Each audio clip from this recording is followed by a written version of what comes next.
Hi, welcome to MotoTribe. I'm Laura Kraft. Anna Rigby. Emily Prince. Sarah Merrill. And we are MotoTribe. Today we're going to be discussing learning how to ride, our first years in getting into riding. We all start somewhere, so some of you may be longtime riders, and this episode will make you reminisce on the past. Other of you could be new riders, and this could be right on point with where you're at in your journey. And others of you have never thought about riding, and maybe this will inspire you to want to get out and learn how to ride. So with that, I'm going to turn it over to the one of us that have been riding the least amount of time, and that's Emily. So Emily, I'd love to hear your story of, how you got into riding and, your first year or so. Okay. Well, yeah, so I have been riding the least amount of time of the four of us. I started back in 2018. I tried riding with my husband. I got on his bike and I absolutely hated riding as passenger, so I decided I wanted to learn to ride for myself.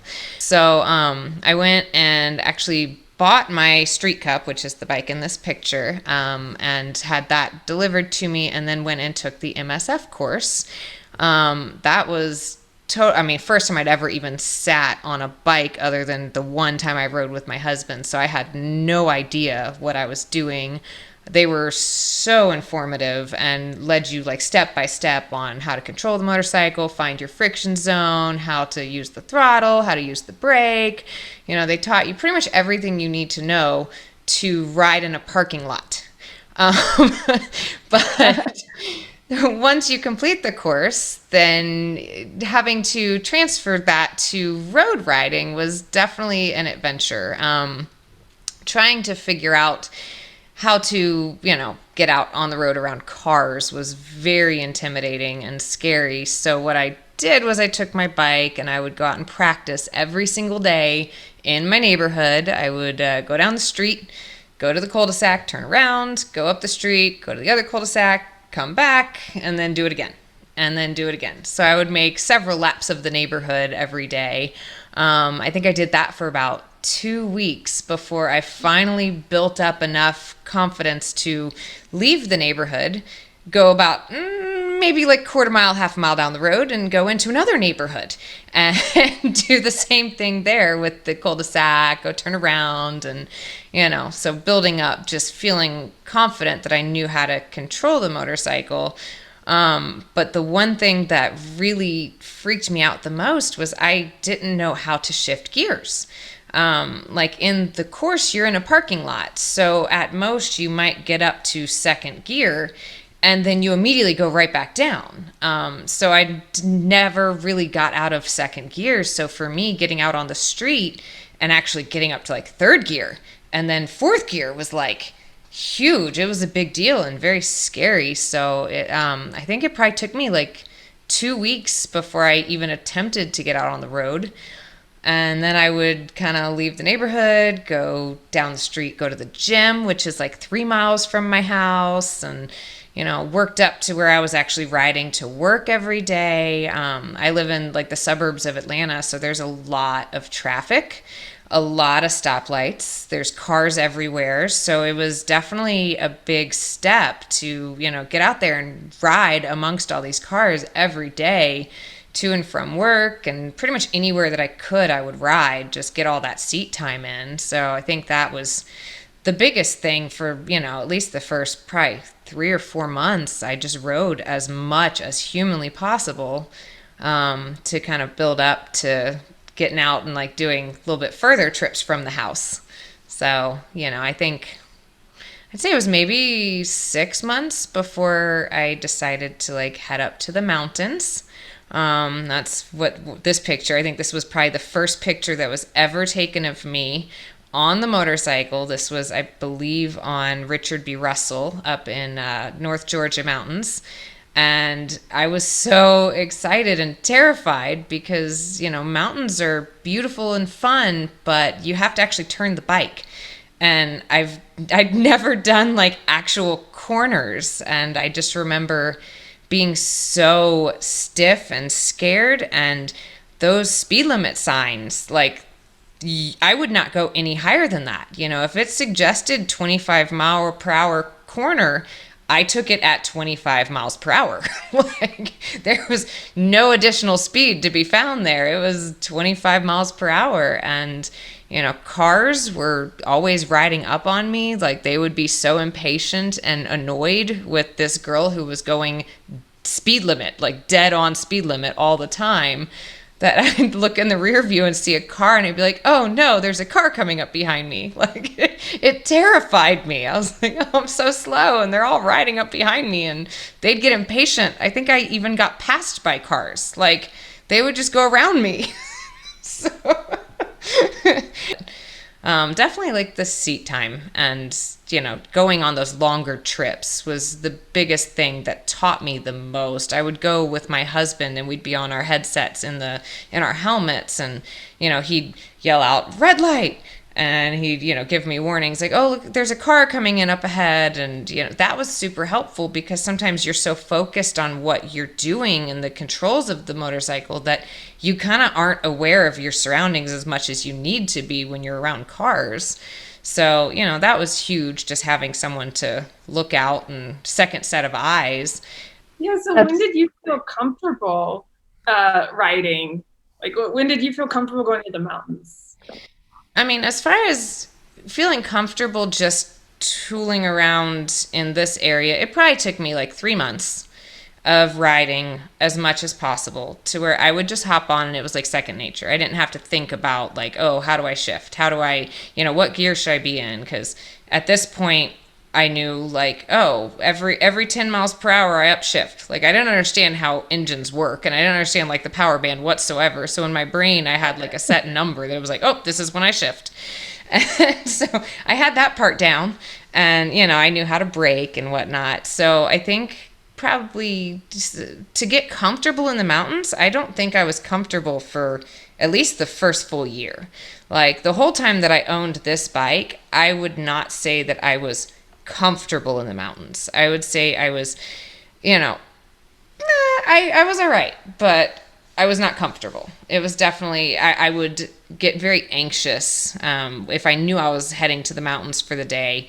I would get very anxious and nervous, and especially like you pull up to that turn right before you get to Blood Mountain, which is a mountain up here in Georgia that we all ride a lot.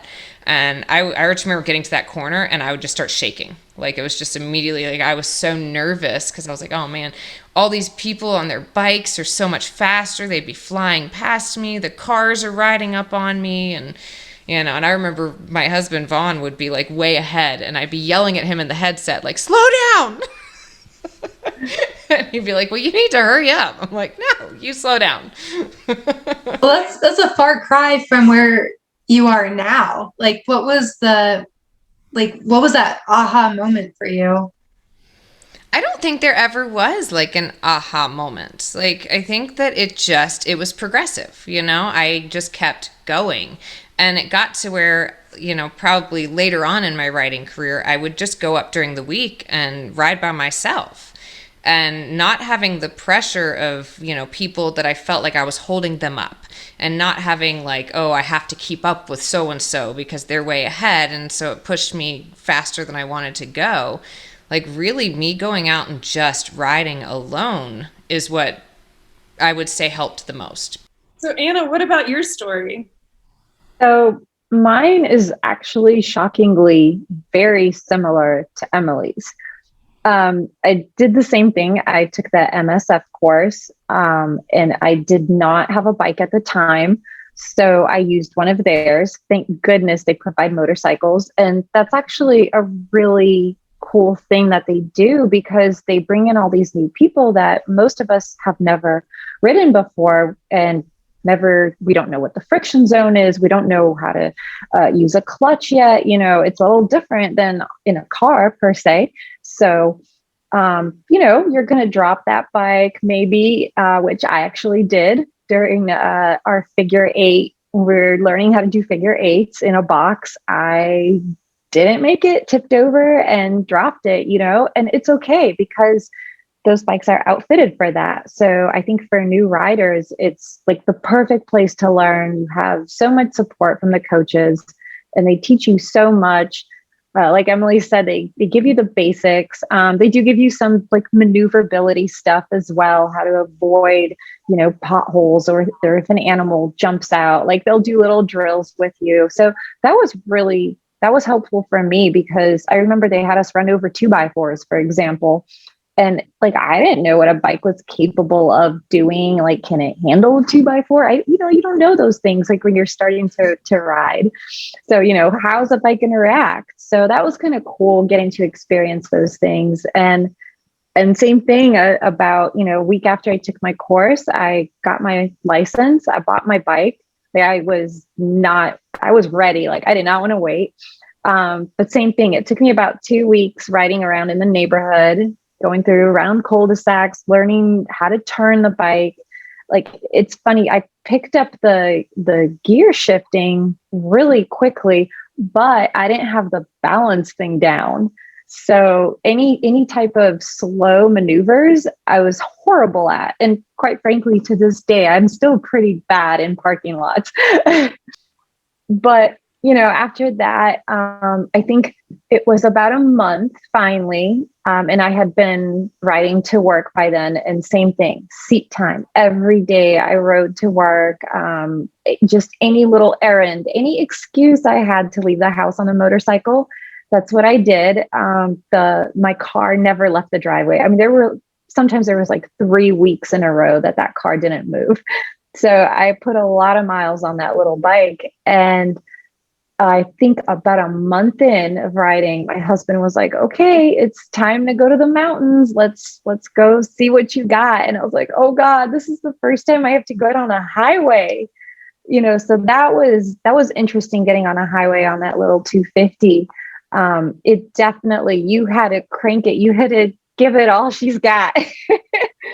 So, but I did it. We got to the mountains. And one of the really helpful things that was wonderful for me was we got headsets. So my husband, who's a really good rider, he would follow me and he would watch my lines. He would watch what I was doing and how I was controlling the bike. And that was extremely helpful, because he could tell me like, oh, you're entering too shallow, or, you're hugging the inside line too much. That's dangerous. A car is going to clip you. Things that I wasn't yet aware of. Like, everything was just so overwhelming when you're a new rider, that it was very helpful having someone guide you like that.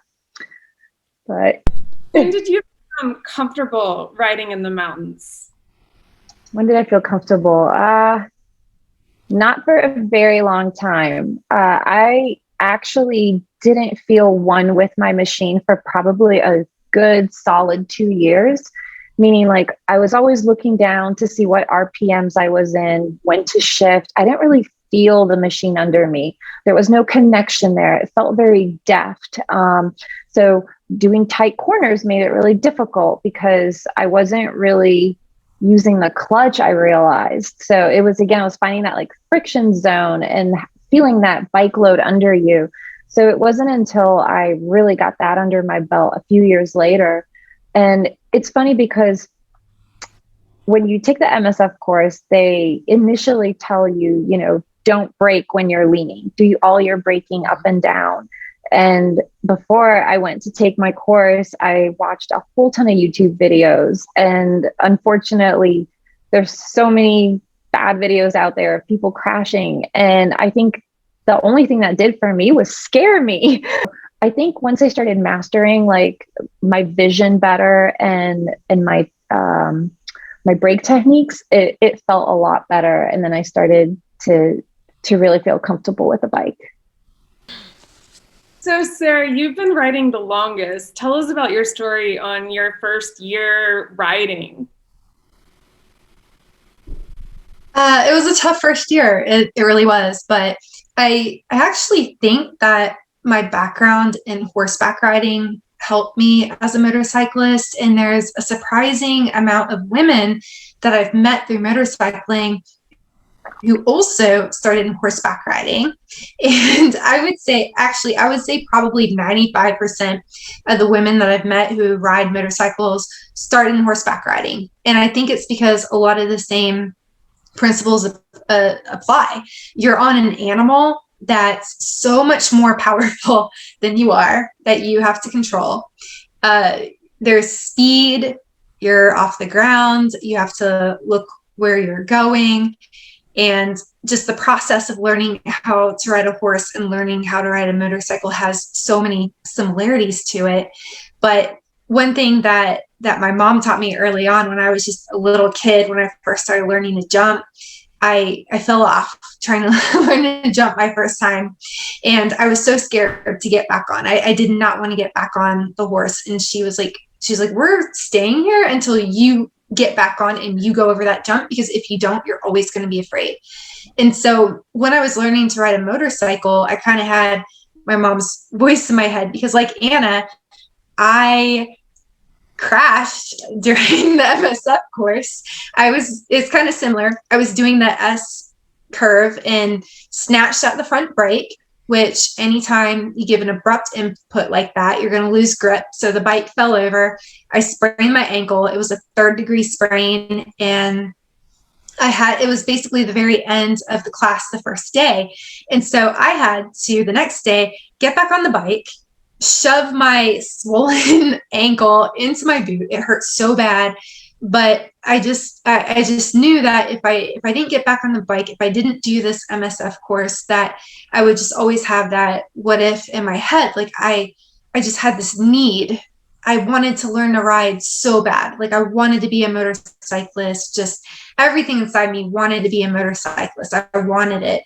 And it was a really hard process. So I got through the MSF. I passed the course with my sprained ankle and started out on the road. And it was awful. Like my first group ride that I did, I was the slowest person. And I was so scared going through the twisty mountain roads that I was like pulling the clutch in the corners, because I was so scared. And I did my first women's sport bike rally, and I had only been riding like 6 months, and it was my first trip ever to the Dragon, which is 318 curves and 11 miles, very, very technical road. If you're a skier, it's kind of the equivalent of a double black diamond in terms of motorcycling roads. And so I'm on this very technical road, and I had just kind of graduated from being in the parking lot, because like the other girls, I spent a lot of time in the parking lot, just trying to learn, just trying to get comfortable. And so this first women's sport bike rally, I'm in the back, teeter-tottering through the corners on my Supermoto, which is in this pick back here. And I was like so in awe of these other women they were so confident on their bikes. It was like they would throw their leg over the bike with no worries about falling over in the parking lot. And they were just cruising through the corners, and they just seemed like they were just naturals at it and having so much fun, and just they made it look so easy and effortless. And I just remember thinking, I want to be them. I want to be like that. And I thought, maybe if they can do it, maybe I can do it too.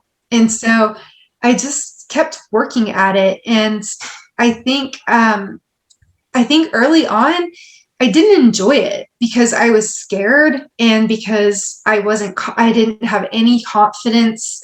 And so basically what I did was I tried to grasp any learning opportunity that I could.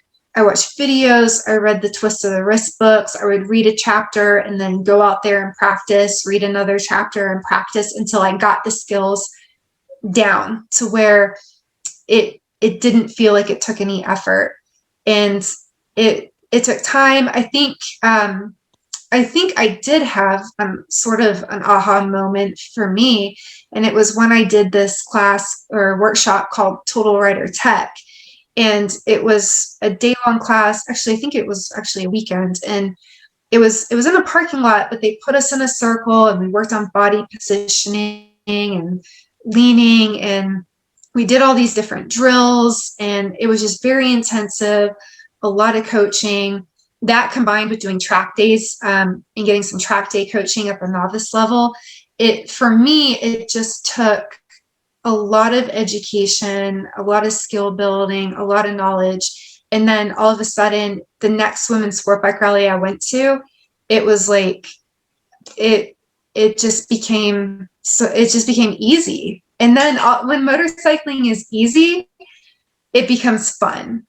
And I think you have to have that confidence in yourself to finally reach the fun level. Say, for me, it was, I'd get like Emily said, I'd get comfortable and then I'd raise the bar so quickly. I wasn't ever like happy with my progress. It just constantly was like I was chasing the fast guys, and being the slowest one in my group of friends was really frustrating because I always felt like I was playing catch up. And that's actually another thing that is really stressful for new riders is when you can't make the corner at their speed, at the next straightaway, you're just whacking that throttle. So now you've increased your speed almost twofold and you're going into the next corner. So now you're over braking because you're scared. And it's this weird, like accordion, like it's a horrible feeling. And I think I dealt with that for like the first year of riding because I had I had a nice group of riding friends, but they were so good and I just couldn't grasp it fast enough. So it was really stressful. Well, and that's a good point with like group rides. I remember always feeling very guilty. Like if I went and rode with people, I felt bad and I felt like I had to apologize constantly for how slow I was. It was like people would invite me to go on a ride and I'd be like, I'm just warning you, I'm really slow. Like just no expectations here. You're going to leave me behind. Don't wait for me. I'll catch up. But like, I just, I always felt like I didn't want the pressure of like trying to keep up with people. So I would just preface it with like, I'm not going to keep up with you. You guys just go and I'll just meet up with you when we get to the top. Because I felt guilty being the slowest person in the group. Same. Well, with group rides, I think all of us have been the slowest rider at some point. It's just part of it. At some point, you're going to be the slowest person. And I remember hearing one person tell me one time that she was riding on the back with her boyfriend, and she said that she didn't want to learn to ride because she was afraid of being bad at something. And the truth is that you have to start somewhere. We're all going to be bad at it at first, and you have to be okay with not being the best at it, at starting somewhere. And you will get better, because I was the slowest person on every group ride. People would have to wait on me for forever, but I appreciated the fact that they would do that and they didn't judge me. And so as you progress, then all of a sudden you start to find that you're not the slowest person in the group. Maybe you're middle of the pack. And then at some point you're one of the faster people. And then at some point you have enough skill level that you're leading rides, maybe doing guided rides with groups. And you get to the point where you can then help the other people and in turn help them not to feel embarrassed by where they're at and help them feel good. And people did that for me. And so now when I'm leading a group, I try to do the same thing. And no one has to keep up. We'll wait. We don't care. We don't judge.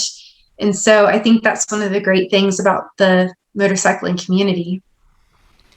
That's one thing I just wanted to jump in real quick and say. So being, sometimes I go on rides and I feel like I'm one of the faster people in the group. And if there is someone that is slower in the group, at no point have I ever been like, man, I wish this person wasn't there. Like, at no point does that even occur to me. I'm not, so my fears as a new rider, being the slowest person and feeling worried that people were going to be judging me and oh God, I'm going to be holding them up and whatever, they were completely unfounded. Like I know now, being where I am and riding with the people that I ride with, we love when new people come out. We're like, you go your pace, you do your thing. Like, this is awesome. You'll get there. Just keep doing it and keep showing up, because you're gonna get better. And if you aren't stressed about it and you just come up and have fun, then you're gonna progress a lot faster. So, just keep showing up, and no one's judging you for your speed. No one cares how fast you are. You're the only one that cares how fast you are.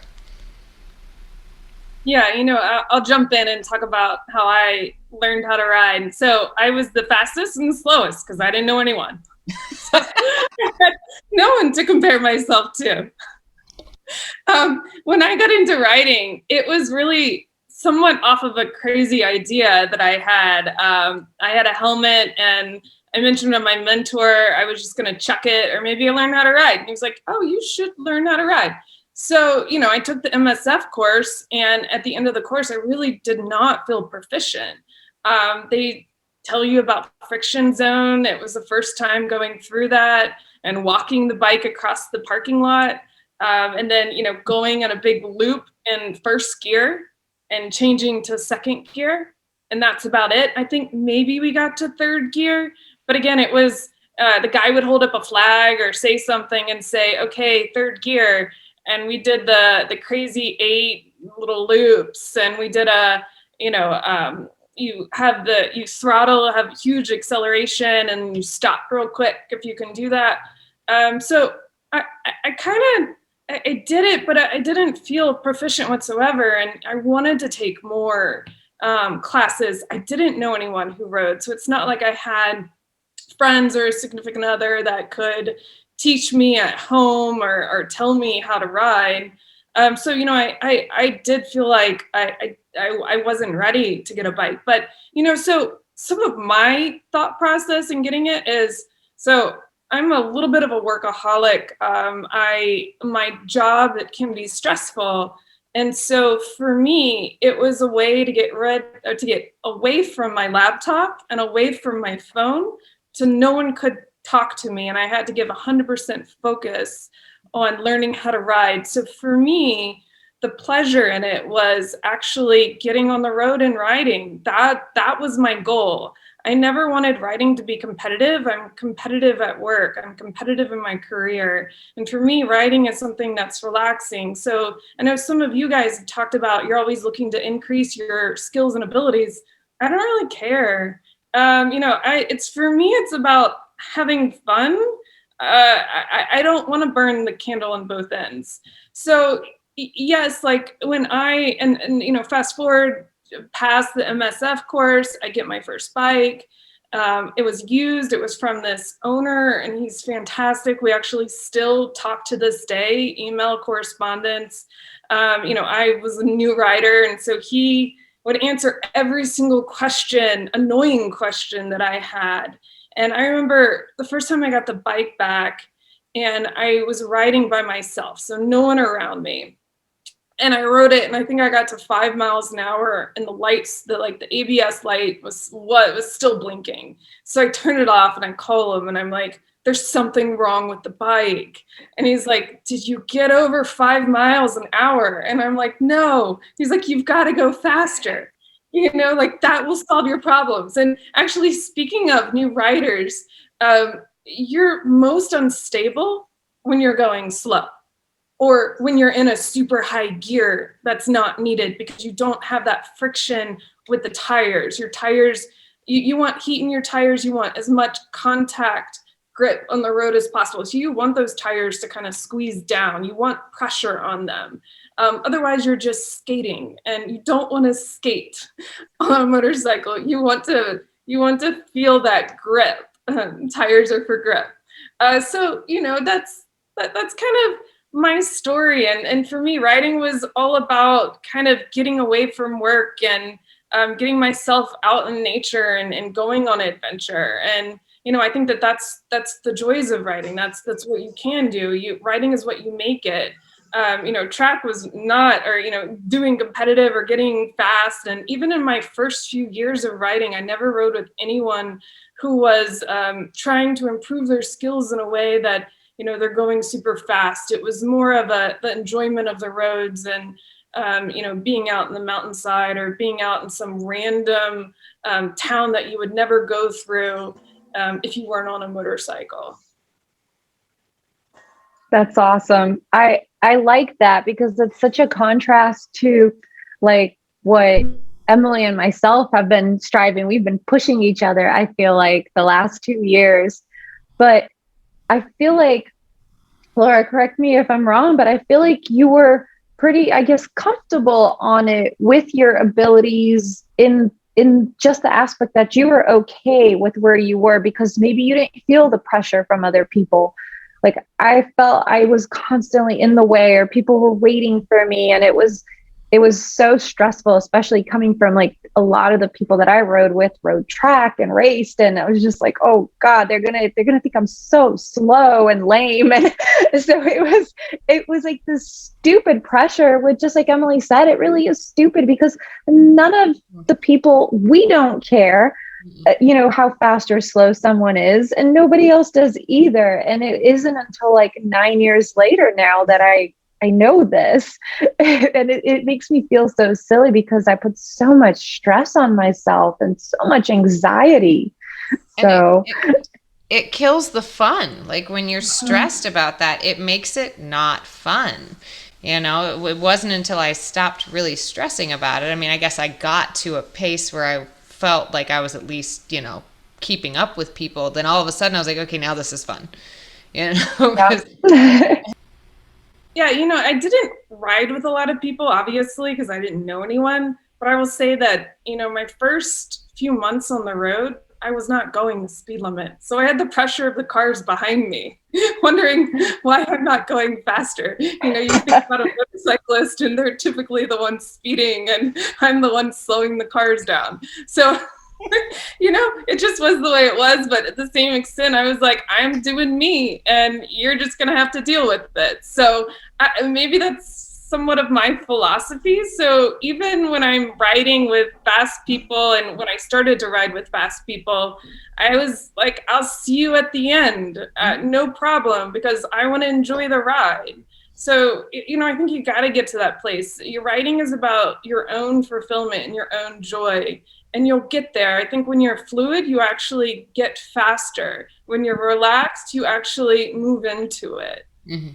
Even though, you say you're not in it for the competitive nature, you are a very skilled, very good rider, because we've had fun on Foothills Parkway in the Cherahela, and you're quick, very quick.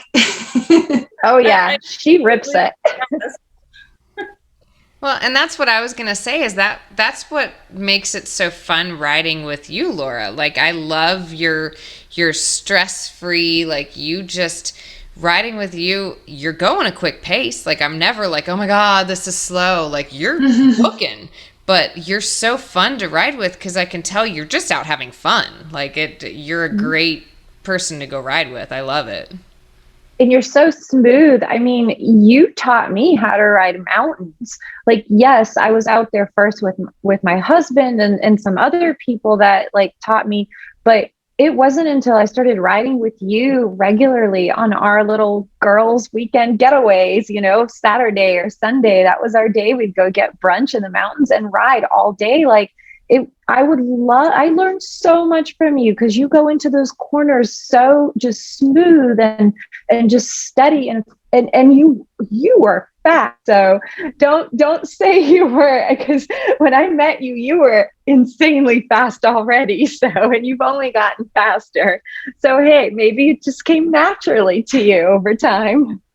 I mean, I think that's part of, what helps you grow as a rider, is finding people that are, within your realm of riding. Like, I could never go out with some of the fastest people on the road and ever feel like they're going to be someone I'm going to want to ride with, because at no point, like, their speed and my speed, we're not going to be the same. But like, finding a rider that their speed is attainable for you, and it's something you'd be comfortable going, and, having them kind of understand that you want to learn from them and you ride with them. Like, riding with you ladies, I think, helped me improve immensely. If I had never met you, I seriously doubt I would be riding the way that I am now. Like, you just being able to go ride with a group of people and watching what you do and following it, it was so helpful. Well, your story is quite incredible because you've been only riding for a little over 2 years. And so as much as you've progressed, it's unbelievable. It's because 2 of years you in the guys. I'm just going to go with you're very talented too. How's that?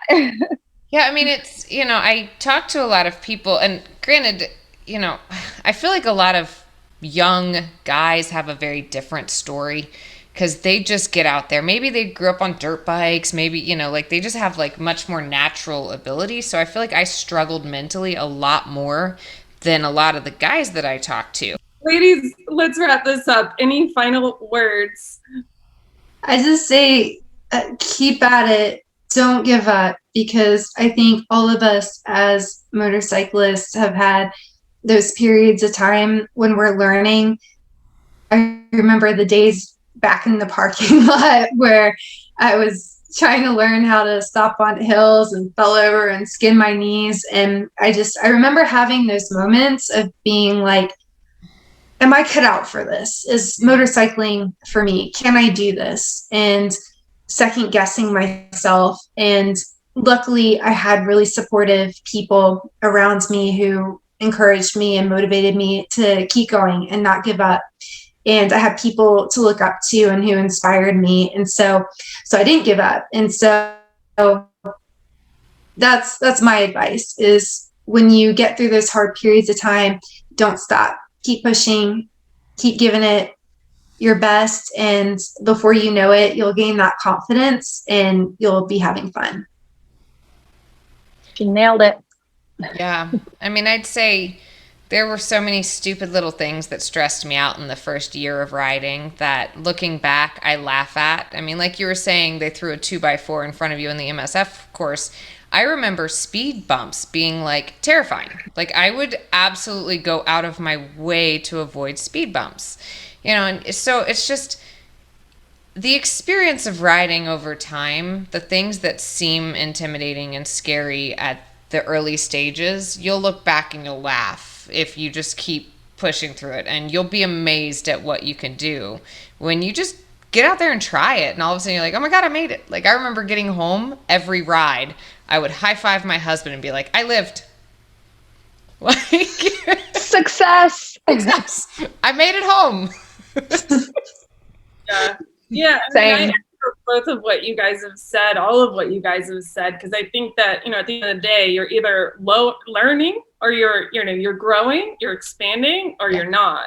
And so you always want to be pushing your own internal boundaries and moving towards that. So I think motorcycling is one of those skills that you start pushing your boundaries and then you start saying, oh, wow, this now feels kind of comfortable. Riding feels more comfortable. What can I do? And so it's about, expanding that. So, with that, I think that this was a great episode. Thanks, ladies.